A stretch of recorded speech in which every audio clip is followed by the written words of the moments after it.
नमस्कार दोस्तों, आप लोगों का स्वागत है आपके इस channel real story with Shubham में। अकबर महान था या शैतान था? जलालुद्दीन मोहम्मद अकबर का जन्म 1542 में हुआ। ये हुमायूं के पुत्र, जहांगीर के पिता, तीसरे शासक, सबसे सफल शासक रहे पूरे मुगल एम्पायर के शासनकाल के दौरान। बचपन में इनके माता पिता इनके साथ नहीं रह पाए। इसके कारण इन्हें काफी कठिनाइयां झेलनी पड़ी, पर वो दाग, वो धब्बे इनके जीवन में नहीं दिखाई पड़े। बड़े ही फियरलेस, पावरफुल, मिलिट्री एक्सपर्ट के एक वॉरियर के रूप में बड़े हुए। बचपन से ये अनपढ़ थे, लेकिन 24,000 किताबों की लाइब्रेरी इन्होंने रख रखी थी। इनका मानना था, मुझको पढ़ना नहीं आता, कोई बात नहीं, मैं उस काम पर फोकस करूंगा जो काम कोई नहीं कर पाते। पढ़ाने के लिए इन्होंने लोग अपने पास रखे जो रोज शाम को इन्हें पढ़ाया करते थे। लगभग 24,000 किताबें इन्होंने पढ़ डाली और अपने शासनकाल के दौरान विभिन्न हिस्सों को उन्होंने जीत के दिखाया। शुरुआत इन्होंने राजपूतों के राजस्थान आमेर से किया। आमेर के राजा को ये बिना लड़े ही जीत गए और बाद में इन्होंने आमेर के राजा की पुत्री जोधाबाई से विवाह भी किया।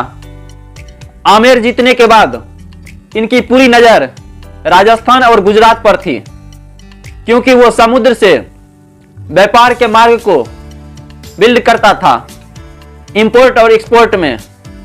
तब इन्होंने सोचा, राजस्थान में सबसे ताकतवर चित्तौड़ है, चित्तौड़ को जीतना सबसे मुश्किल था। ये समझ चुके थे चित्तौड़ हब है, अगर उसको जीत लिए तो बाकी सारे कंट्रोल अपने आप आ जाएंगे। आमेर के राजा मान सिंह के साथ मिलकर इन्होंने चित्तौड़ पर हमला किया। 30,000 लोग मारे गए और अकबर जीत गए।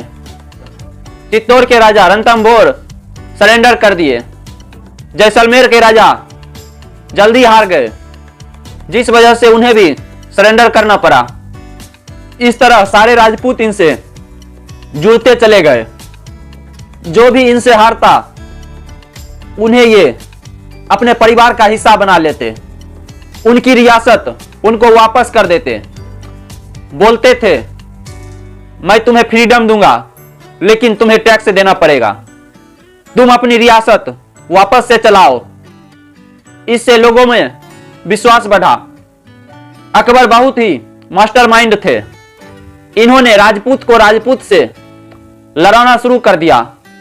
राजा मान सिंह, जिसको ये अपने साथ रखे थे, राजा मान सिंह से राजा उदय सिंह को लड़वाया, राजा मान सिंह से महाराणा प्रताप को लड़वाया। ये पूरा राजस्थान तो जीत चुके थे, लेकिन एक छोटी सी रियासत मेवाड़, जिसके राजा महाराणा प्रताप थे, उसे नहीं जीत पाए। अकबर ने नॉर्थ वेस्ट इलाकों पर पूरी तरह से कंट्रोल करके रखा था, ताकि भारत के बाकी हिस्सों पर कंट्रोल करने में दिक्कत ना आए। अगर अकबर की शुरुआती जीवन में चले तो जब ये बचपन में आगरा में रहा करते थे, बहराम खान इनका प्रमुख सैनिक था। बहराम खान का इनकी शुरुआती सफलता में बहुत बड़ा साथ रहा। ये बहराम खान के साथ ही रहा करते थे, लेकिन धीरे धीरे कुछ डिस्टरबेंस आने के वजह से ये अकबर के खिलाफ होने लगे। अकबर उस समय 18 साल के थे। ये जानते थे आगरा में अगर बहराम खान के खिलाफ कुछ भी करेंगे तो मारे जाएंगे। तब इन्होंने बहराम खान से बोला, मैं शिकार करने जा रहा हूं, और शिकार करने के बहाने दिल्ली आ गए। दिल्ली आके इन्होंने फरमान जारी कर दिया, मैं ही शासक हूं, बहराम खान का कोई काम नहीं है।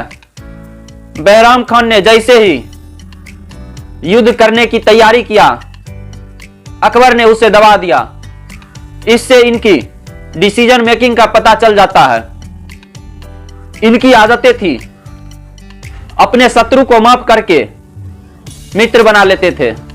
बाज बहादुर जो कि मालवा का शासक था, उससे युद्ध करने के लिए इन्होंने आजम खान को भेजा। आजम खान ने बाज बहादुर को उखाड़ फेंका और वहां का शासक बन गया। लेकिन आजम खान वहां की जनता को परेशान करने लगा, वहां की औरतों का इज्जत लूट लिया करता था। तो अकबर आजम खान को वहां से हटा दिए और बाज बहादुर को बुलाकर कहा, आप हार गए, कोई बात नहीं, मैं आपका रियासत वापस कर रहा हूं। आपको आपके रियासत में फ्रीडम तो मिलेगी, लेकिन आपको टैक्स देना होगा। जब भी युद्ध होगा आपको मेरे सपोर्ट में आना होगा। ये हिंदुस्तानियों को दोस्त बनाते थे। ये कहते थे बाहर से लेकर आऊं और यहां अपने ही झगड़े में उलझे रहूं। ऐसा कुछ करो यहीं के सारे मेरे दोस्त बन जाए और मैं पूरा देश पर कंट्रोल कर सकूं। खुद को और भी शक्तिशाली बनाने के लिए इन्होंने जोधाबाई के बाद जैसलमेर की राजकुमारी, बीकानेर की राजकुमारी के साथ शादी कर लिया। अब राजपूत इनसे और भी लॉयल हो गए। इन्होंने भी रिश्ता निभाने में कोई कसर नहीं छोड़ा। ये अपना हिंदू मंदिर भी बनवा के देते थे अपने महल के अंदर। उनको कभी धर्म कन्वर्जन पर फोर्स नहीं करते थे। अकबर पहले सामने वाले से युद्ध करके जीतता था, उसके बाद उससे दोस्ती करके दिल जीत लेता था। अकबर युद्ध में 60 दिनों के रास्ते को 11 दिन में ही तय कर लेता था। अकबर फास्ट मूवर था, इसी वजह से इनके शत्रु हार जाते थे। हमला बहुत ही अनएक्सपेक्टेड होता था। ये बहुत ही पावरफुल घोड़ा रखा करते थे, अफगानी, इराकी, तुर्की घोड़ा, पावरफुल हाथी, हर आदमी पर 2 घोड़ा, एक पर बैठकर भागेगा, एक खाली भागेगा, और जब एक थक जाएगा तो दूसरे पर बैठकर भागेगा। इससे इसकी स्पीड बनती थी। इसके स्पीड को लोग टॉलरेट नहीं कर पाए और ये पूरे भारत पर कब्जा कर लिया। पहली बार किसी मुसलमान शासक ने पूरे मुगल में हिंदुओं को अपना मिनिस्टर और नवरत्न बनाया। राजा मानसेन, राजा तानसेन, बीरबल, टोडरमल, ये सभी हिंदू राजा थे। अकबर बोलता था, आप इस्लाम में आना चाहते हो, आपका स्वागत है। आप इस्लाम छोड़कर जाना चाहते हो, आपको बधाई है। अकबर एकमात्र ऐसा शासक था जिसने कभी जबरदस्ती नहीं करी। इसने एक कॉमन धर्म बनाने की कोशिश करी, दीन-ए इलाही, जिसमें सभी धर्म मिलकर रहे। इन्होंने बना दिया एक इबादत खाना जहां पर सभी धर्मों के लोग आकर अपना पूजा कर सके। ये मुंह ढककर कृष्ण का भजन भी सुनने जाया करते। और वहीं दूसरी तरफ औरंगजेब, मुगल साम्राज्य का सबसे क्रूर शासक। अकबर जहां हीरो बोले जाते थे, औरंगजेब वहीं विलन। अकबर अपने पिता के लिए हुमायूं टॉम्ब बनवा दिए, वहीं औरंगजेब अपने पिता शाहजहां को जेल में डाल दिया। औरंगजेब ने राजा बनने के लिए अपने भाई की हत्या कर दी। अकबर ने पिलग्रिमेज टैक्स हटा दिया। आपको गंगा में स्नान करने के लिए टैक्स नहीं देना होगा। औरंगजेब ने फिर से लगा दिया। अकबर ने जजिया हटा दिया। औरंगजेब ने जजिया वापस से लगा दिया। जजिया होता है किसी भी नॉन मुस्लिम से आप टैक्स ले सकते हैं। अकबर टोल टैक्स सबसे बराबर लेता था।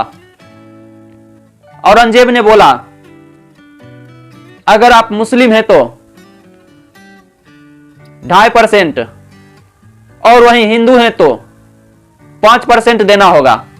अकबर के शासन में आपको मुसलमान होना जरूरी नहीं है। वहीं औरंगजेब के शासन में अगर आप हिंदू हो तो आपको मुस्लिम में कन्वर्ट होना होगा, नहीं तो आप मारे जाओगे। और हिंदू मंदिर को तोड़ दिया जाता था। अकबर ने पहली बार बाल विवाह बंद करवाया। जबरदस्ती औरतों को आग में जला देना वो बंद कराया। अगर कोई राजा युद्ध में जीत गया तो हारे हुए राजा के घर की बहू बेटी को उठाकर ले जाता था। इन्होंने ये बंद करवाया। अब ये निर्णय आप कीजिए, अकबर महान था या शैतान था। अगर आपको ये वीडियो अच्छा लगा हो और हमारी बातों से सहमत हो तो लाइक और सब्सक्राइब करते जाएं। हम लोग बहुत जल्द मिलते हैं नए वीडियो में। आज के लिए धन्यवाद।